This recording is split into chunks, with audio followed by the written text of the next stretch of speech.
Assalamualaikum warahmatullahi wabarakatuh. Perkenalkan, nama saya Muhammad Iqbal Kuncoro dan hari ini saya akan mempresentasikan mengenai BCT saya dengan judul Pterygium grade 3 OD, disertai Pterygium grade 4 OS dan juga Cataract Senilis Immature. Berikut adalah topik pembahasannya. Yang pertama dimulai dari status pasien, lalu diikuti analisis masalah, dan diakhiri dengan kesimpulan. Pasien bernama Nyonya RBZ dengan jenis kelamin perempuan. Pasien berusia 65 tahun dan beragama Islam. Pasien berkebangsaan Indonesia dengan pekerjaan sebagai ibu rumah tangga dan juga petani. Pasien tinggal di pagar alam. Anamnesis dilakukan secara autoanamnesis dan dilakukan pada tanggal 19 Juli 2024 pada pukul 12. Anamnesis dilakukan di bagian polimata RSMA. Keluhan utama dari pasien adalah timbul selaput kemerahan pada kedua mata yang semakin meluas sejak 1 bulan yang lalu. Berikut merupakan riwayat perjalanan penyakit dimulai dari 1 tahun yang lalu, di mana pasien mengeluhkan muncul selaput kemerahan di sudut mata kiri pasien. 1 bulan setelahnya, muncul selaput yang sama pada sudut mata kanan pasien. Keluhan mata perih, mata merah, dan rasa seperti mengganjal masih disangkal. Untuk riwayat trauma dan infeksi pada mata sebelumnya disangkal. 6 bulan yang lalu, selaput dirasa semakin melebar ke arah tengah mata. Pasien juga mulai mengeluhkan rasa mengganjal. Pasien juga mulai mengeluhkan adanya keluhan pandangan kabur seperti tertutupi asap. Pasien juga mengeluhkan pandangan silau saat melihat cahaya disangkal, dan keluhan pandangan seperti dalam terowongan tidak ada. 1 bulan yang lalu, pasien merasakan selaput pada mata kiri melebar sampai ke bagian tengah mata, hingga menutupi penglihatan. Pasien merasa tidak nyaman karena rasa mengganjal yang terasa di matanya. Pasien juga mulai mengeluhkan adanya keluhan mata berair. Kita berpindah ke riwayat penyakit dahulu.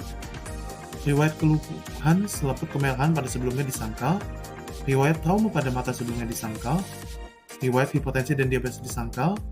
Pasien belum pernah menjalani operasi mata sebelumnya. Pasien juga belum pernah mengalami infeksi seperti mata merah. Pasien juga tidak mengeluhkan adanya timbul benjolan di tempat lain. Pasien tidak memakai kacamata ataupun kontak lensa. Pasien belum pernah berobat ataupun menggunakan obat mata sebelumnya.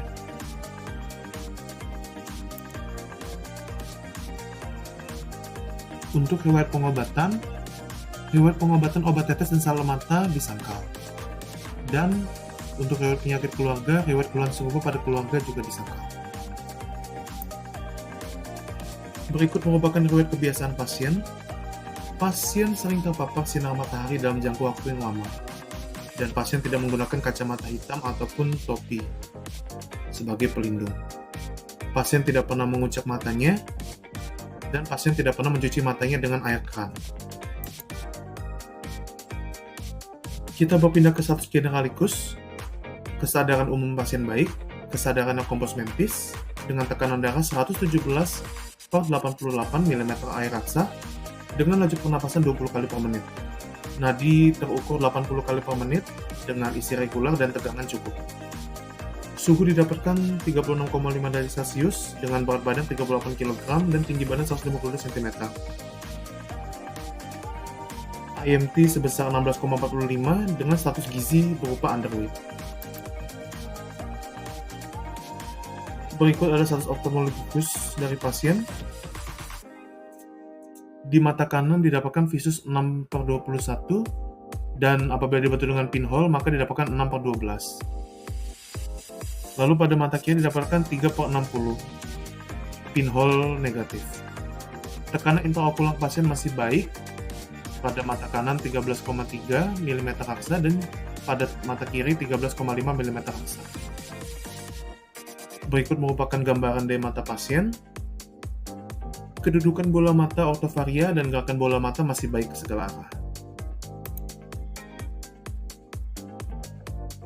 Pada segmen anterior, Palpebra didapatkan tenang, baik di mata kanan maupun mata kiri. Untuk konjungtiva didapatkan pada mata kanan terdapat jaringan fibrovaskuler berbentuk segitiga dengan puncak lebih dari 2 mm melewati limbus. Sementara pada mata kiri tampak jaringan fibrovaskuler berbentuk segitiga dengan puncak melewati pupil.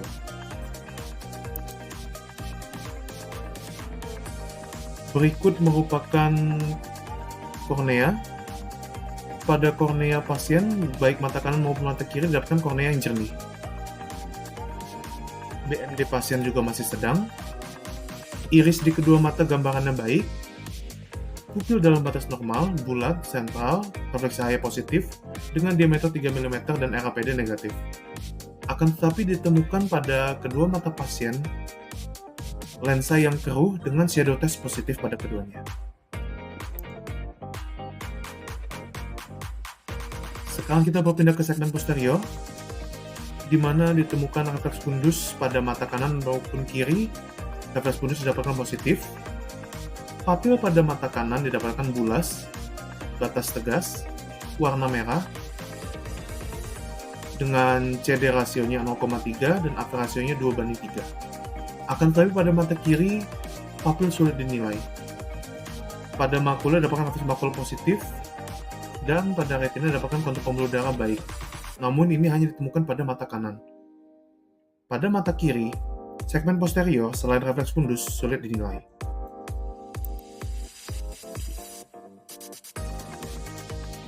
Lalu kita berpindah ke pemisahan penunjang. Yang pertama ada slit lamp. Slit lamp ini nantinya akan digunakan untuk melihat derajat dari pterygium. Lalu dilakukan juga probe test. Nah, probe test ini dilakukan untuk membedakan pterygium dengan pseudopterygium.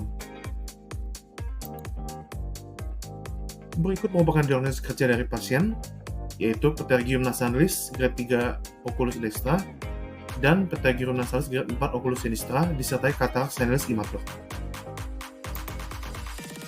Berikut merupakan diagnosis banding dari pasien, yaitu pterygium grade 3 oculus dextra ditambah pterygium grade 4 oculus sinistra dan katarak senis immature, pseudopterygium oculus dextra sinistra disertai katarak senis immature, dan juga peningucola oculus dextra sinistra disertai juga katarak senis immature.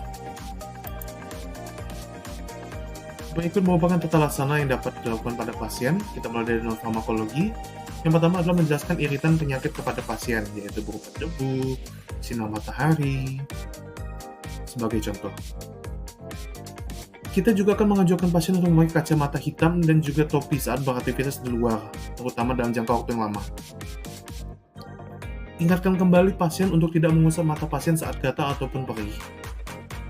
Dan kita juga harus menjelaskan kepada pasien bahwa kondisi pasien ini merupakan kondisi yang bersifat progresif dan juga rekuren. Untuk terapi farmakologi dapat diberikan artificial tears dan juga artificial tears, yaitu sodium chloride 4,4 mg per ml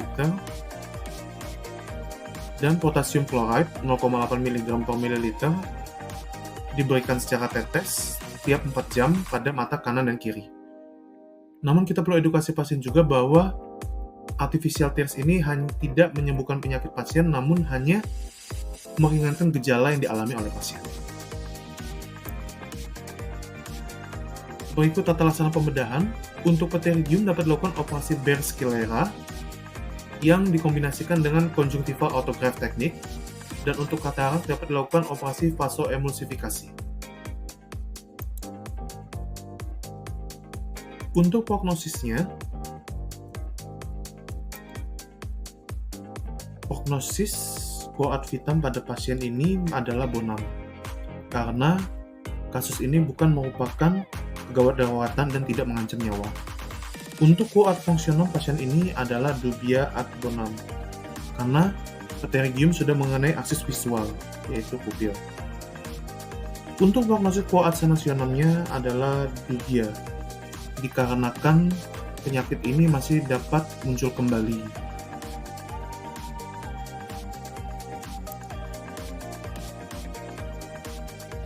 Berikut merupakan analisis masalah pertama.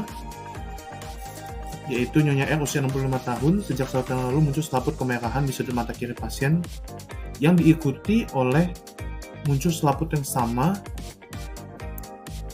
pada sudut mata kanan pasien 1 bulan kemudian. Pterygium adalah pertumbuhan fibrovaskular berbentuk sayap pada konjungtiva. Pterygium bersifat degeneratif dan juga invasif. Pterygium melibatkan kornea superficial yang biasanya terletak di celah kelopak nasal atau temporal dan meluas ke kornea dengan bentuk segitiga dengan puncak di bagian sentral.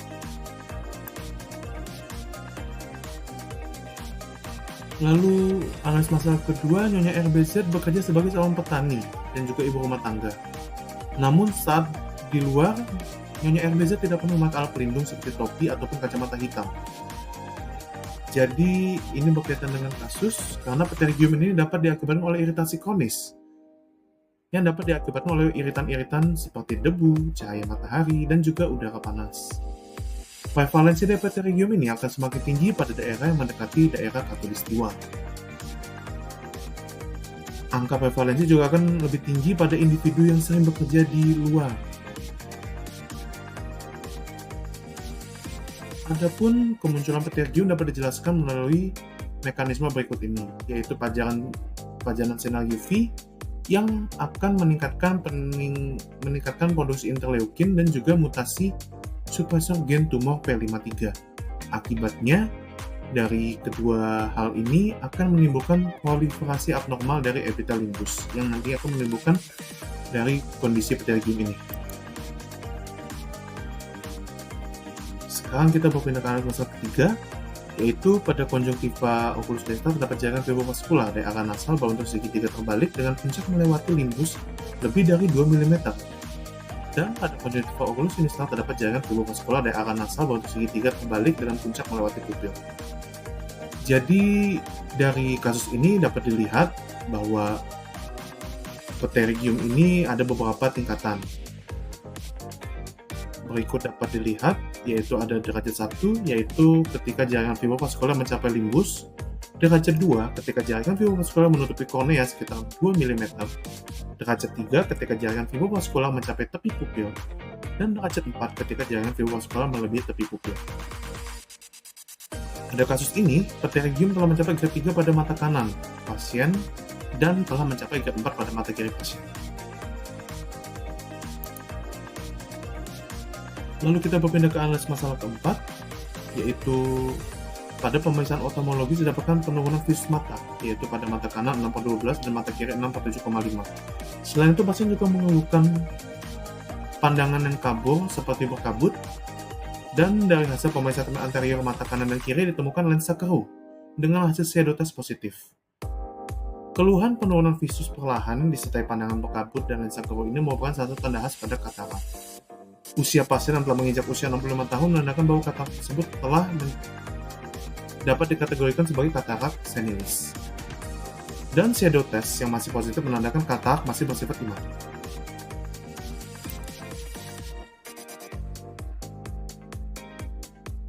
Terapi utama katarak adalah dengan melakukan pembedahan dengan tujuan mengoptimalkan penglihatan pasien.